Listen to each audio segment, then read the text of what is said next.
Bem-vindos à nossa série Desvendando a Bíblia, com o tema Conhecereis a Verdade e a Verdade vos libertará. Nessa parte da Bíblia eu quero dizer para você que quando eu digo que a Bíblia, uma das passagens que eu gosto, que fala a melhor parte da Bíblia é a morte, pena que o homem demora para morrer. O que significa isso? Eu vou ler um trechinho que está aqui e já volto falando com você. A consciência é o poder da ressurreição, ressuscitando aquilo que o homem é consciente de ser. O homem está sempre recebendo aquilo que ele é consciente de ser. Esta é a verdade que liberta o homem. De novo, para gravar na sua mente, o homem está sempre recebendo aquilo que está consciente de ser. Esta é a verdade que liberta o homem, pois é o próprio homem que sempre se aprisiona ou se liberta daquilo que ele acredita, ou seja, de suas crenças. Para vocês entenderem, quando eu venho falando que a melhor parte da Bíblia é a morte e o homem demora para morrer, significa morrer para suas velhas crenças, crenças que limitam você de ser tudo aquilo que você nasceu para ser. Tudo que nasce na face da terra, nasce com o objetivo de prosperar. Porém, nós sempre fomos ensinados ao contrário. Fomos ensinados de que existe um Deus separado de nós, quando na verdade esse Deus vive dentro de você. E tudo isso você vai acompanhar comigo nessa série Desvendando a Bíblia, conhecendo a verdade, que a verdade te liberta. Então conhecereis a verdade, que ela vos libertará, ok? Então vamos lá. Existe algo na Bíblia interessante que as pessoas ainda não entenderam, que é uma parte que diz: eu e meu Pai somos um. Então isso já prova e mostra que não existe um Deus separado do homem. Nós e Deus somos uno. Então vamos lá. Se você desistir agora de todas as suas crenças antigas, de que existe um Deus separado de você, e proclamar a Deus como a essência da sua consciência, você alcançará todos os objetivos que você determina e acredita que é capaz ou que é merecedor. Jesus e os profetas fizeram isso. Você irá transformar o seu mundo se fizer a mesma coisa. Jesus fez isso com a percepção de que eu e meu Pai somos um. Estas afirmações, eu e meu Pai somos um, em João 10, versículo 31, está escrito isso: eu e meu Pai somos um. João 10, versículo 31.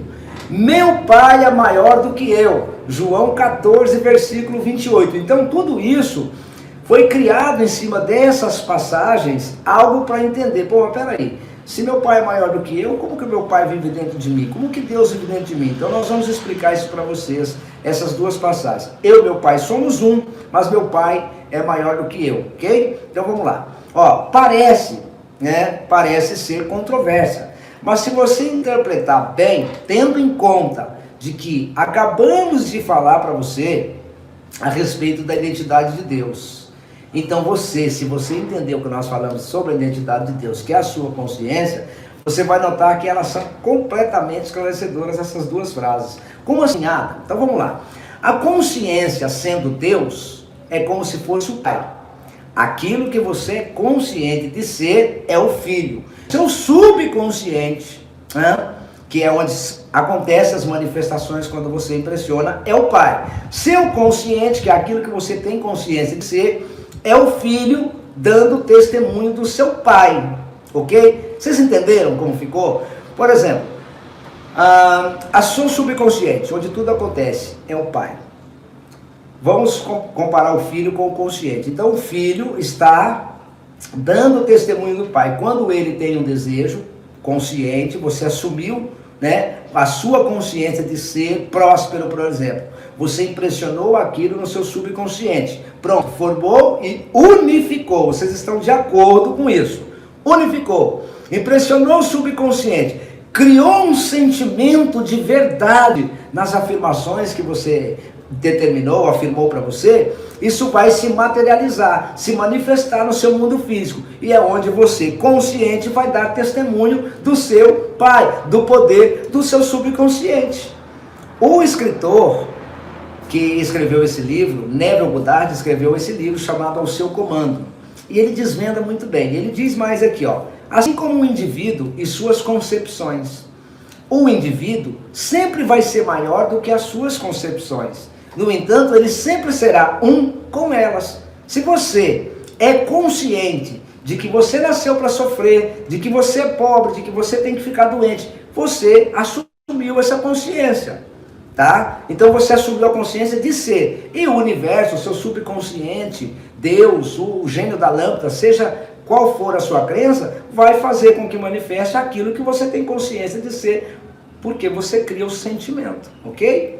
Por exemplo, antes de você ser consciente de ser humano, você primeiro tem que ser consciente de ser apenas. E depois sim você acredita, você é um ser humano. Ser de existir. Então primeiro, antes de você ser um ser humano, você tinha consciência de existir. Quando isso vem falando lá da criação, quando Deus criou. Então, vamos lá. Depois, em seguida, você se torna consciente de ser homem ou mulher. E você ainda continua como indivíduo, acima de suas concepções, sendo humano, sendo o homem ou sendo mulher, somando ainda todas as outras concepções que você tem de você mesmo. E olha que interessante, Jesus descobriu essa verdade gloriosa quando ele declarou ser um com Deus. Não um Deus que o homem tenha moldado, pois ele nunca reconheceu tal Deus. Jesus nunca reconheceu tal Deus, certo? Tal Deus que eu falo de fora, uma imagem, uma coisa feita como Neville diz, o homem prefere acreditar num Deus que ele constrói com as próprias mãos do que acreditar num Deus que vive dentro dele. E ainda mais, imaginar que se Deus não vivesse dentro do homem, ele nem vivo estaria. Então vamos lá. Então se qualquer homem algum dia vier dizendo, procure aqui ou procure ali, não acredite nele, pois o reino de Deus está dentro de você, o céu está dentro de você. Portanto, quando foi registrado que ele ascendeu até o Pai, foi dizendo que ele ascendeu em consciência, ao ponto onde ele se tornou apenas consciente de ser, transcendendo. Jesus transcendeu todas as limitações da sua presente concepção de si mesmo, ou seja, chamado a Jesus. Quando ele assumiu tudo isso, ele então declarou ser um com o Pai, assumiu a consciência de ser um com Deus, até que ele esqueceu, ou seja, como ele diz que esqueceu não, ele transcendeu as limitações, aquilo que limitava ele de ser chamado apenas de Jesus. Seja aquilo que você deseja ser, ou seja, aquilo que ele desejava ser, aconteceu. Então vamos lá para vocês entenderem um pouquinho mais do que a Bíblia queria nos dizer e do que Neville conseguiu interpretar e passar para a gente. Vamos lá. Quando se é consciente de apenas ser, apenas sou, eu sou o quê? Nada. Então peraí. Quando se é consciente apenas de ser, todas as coisas são possíveis, ele disse. Tudo que determinardes realizar dará certo. Jó 22, versículo 28. Então vamos lá. Tudo que você determinar realizar dará certo. Isso está lá em Jó, versículo 22. E eu venho falando isso nos nossos treinamentos, eu venho falando nas nossas transmissões. Olha, tudo que você determinar vai dar certo. Mas você precisa determinar e acreditar naquilo que você determina. Você entende que se você não fizer isso, se você não determinar, mas não acreditar, melhor dizendo, não vai ter resultado nenhum. Você está falando da boca para fora como um papagaio, repetindo sons como afirmações vãs que são uma ladainha. Então escute um pouquinho mais para você entender. Esta deve ser a sua determinação. Qual que é a determinação que eu estou dizendo aqui? Tudo que você determinar realizar dará certo. Jó 22, versículo 28. Então, esta deve ser a sua determinação. Elevar-se a sua consciência à naturalidade de ser aquilo que você deseja ser. Então, pega aí um pouquinho, Adam. O que você está dizendo? Você quer ser próspero, mas você tem consciência de ser próspero? A primeira coisa que eu quero falar, você sabe o que é prosperidade?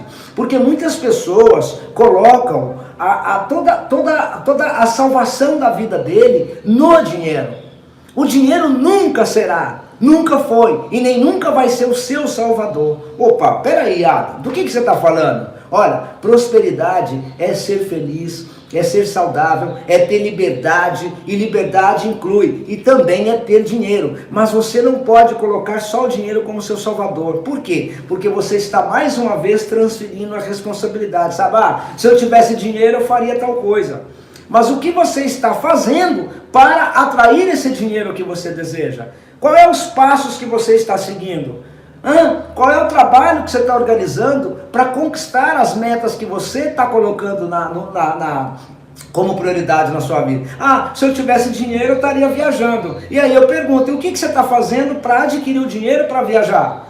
Então começa a ter consciência natural, começa a sentir-se rico. Existe uma transmissão nossa nesse canal, e você pode conhecê-la, que chama Chave da Mansão da Riqueza. E lá diz, se você quer entrar na mansão da riqueza, comece a ter atitudes e pensamentos das pessoas ricas que vivem lá. Não adianta, é a mesma coisa que começa a ter consciência, mas com naturalidade daquilo que você quer. Não há nada de errado você começar a sentir na sua mentalidade. A riqueza ou a pobreza começa na mente e não no bolso. Compreendem? É isso que eu quero dizer para você. E olha mais o que diz. Como ele expressou o seguinte, olha: e eu, se me erguer sobre a terra, atrairei todas as pessoas até mim. Isso está em João 12, versículo 23. Se eu erguer, significa, porque eu quero explicar para vocês o que quer dizer essas passagens, né? Se eu erguer minha consciência à naturalidade daquilo que eu desejo, atrairei a manifestação do que eu desejo para mim. É isso que essa passagem de João 12, 23 quer dizer para nós. Eu espero que você esteja compreendendo até aqui, tá? Compreenda tudo isso, porque o que eu quero que você entenda é o seguinte. Mais uma vez eu vou repetir o que eu repito no começo das transmissões. Conhecereis a verdade e ela vos libertará. Vos libertará do quê? Das crenças limitantes que te impediam de obter uma vida de qualidade, de obter uma vida próspera e feliz. Faça isso e nós nos vemos no próximo capítulo, nosso próximo vídeo, porque nós estamos fazendo uma série de vídeos sobre esse livro maravilhoso chamado Bíblia. Um grande beijo e até o próximo encontro. Tchau, galera, valeu!